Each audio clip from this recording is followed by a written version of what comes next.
नमस्कार दोस्तों, V medical institute and research foundation आप सभी का स्वागत करता है। आज हम चर्चा करेंगे टेम्परामेंट के बारे में। जैसा कि आप सभी जानते हैं, आयुर्वेद है, होम्योपैथ है, ये प्रकृति के आधार पे मरीजों का इलाज करते हैं। तो उसी प्रकार से इलेक्ट्रो होम्योपैथी जो है वो भी टेम्परामेंट के बेस पे ट्रीटमेंट करती है।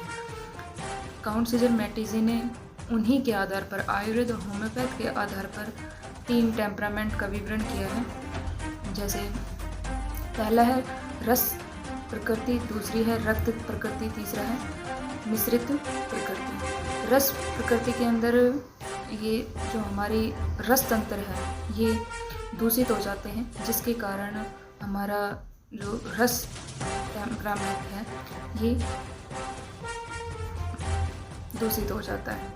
इसके अंदर जो हमारे जैसे ग्लैंड्स हैं, लिम्फेटिक्स ग्लैंड्स हैं, स्टमक हैं, लीवर है, ये दूषित हो जाते हैं। तो इनमें हम क्या करते हैं,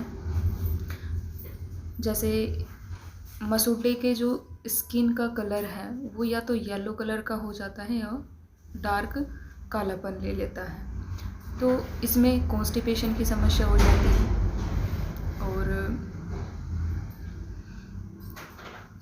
जो रस तंत्र है वो अशुद्ध हो जाता है। और इसके अंदर जो सबसे इम्पोर्टेंट मेडिसिन होती है वो स्क्रोफोलोसो और लिम्फेटिगो होती है। सेकंड हम चर्चा करेंगे रक्त प्रकृति के ऊपर। रक्त प्रकृति जो होती है इसके अंदर हमारा जो बॉडी में ब्लड होता है वो दूषित हो जाता है। इस प्रकृति के जो पेशेंट होते हैं वो गोरे कलर के होते हैं, उनके अंदर एनीमिया की कमी होती है और जो हमारे ब्लड सर्कुलेशन जो है उसमें परेशानी आती है, हृदय रोग हो जाते हैं, फोड़े फुंसी ज़्यादा होते हैं, घाव हो जाते हैं इसके अंदर। और इनका जो डायबिटिक लेवल होता है वो थोड़ा बढ़ा हुआ होता है। इसमें हमारा जो है एंजेटिगो ग्रुप, ए ग्रुप और ब्लू इलेक्ट्रिसिटी दोनों काम करती हैं। अब हम तीसरा जो चर्चा करते हैं वो मिश्रित टेम्परामेंट के ऊपर करते हैं, जो कि रस और रक्त दोनों के मिक्स सिम्टम्स दिखाई देते हैं, जिसके अंदर उसमें हम मिक्स टेम्परामेंट बोलते हैं। और मिक्स टेम्परामेंट में जैसे कैंसर है, टीबी है, इस तरीके की क्रोनिक डिजीज़ होती हैं। क्योंकि जब लंबे समय से चली आ रही है डिजीज़, तो जब वो लास्ट क्रोनिक में चला जाता है तो उस दौरान हमारे बहुत सारे ऑर्गन जो होते हैं वो इफ़ेक्ट हो जाते हैं और बहुत सारी समस्याएं आ जाती हैं। तो उसमें ब्लड के भी और रस के भी दोनों ही अशुद्ध हो जाते हैं और दोनों तरीके के रोग आ जाते हैं।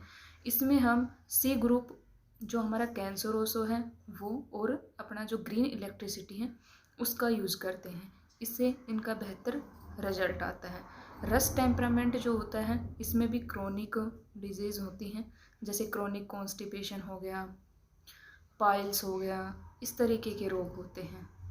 और जो हमारा रक्त टेम्परामेंट जो है इसके अंदर, रक्त प्रकृति के अंदर, इसमें एक्यूट डिजीज़ होती हैं जो रिसेंटली हुई हैं, वो रोग आते हैं। मिश्रित के अंदर भी क्रोनिक होते हैं, जैसे टीबी है, कैंसर है, ये लंबे समय से चली हुई आती हैं, जिससे ये साथ में दूसरे ऑर्गन्स को, दूसरे तंत्र को भी अफेक्ट करती हैं। तो इसको मैटिजी ने मिश्रित टेम्परामेंट, मिक्स्ड टेम्परामेंट दे। और मैं आपको बताना चाहूँगी जो V medical institute and research foundation है उसमें अभी इलेक्ट्रो होम्योपैथी के लिए एडमिशन चले हुए हैं। जो भी इंटरेस्टेड स्टूडेंट हैं वो अपना एडमिशन करा सकते हैं और इलेक्ट्रो होम्योपैथी से डॉक्टर बन सकते हैं। धन्यवाद।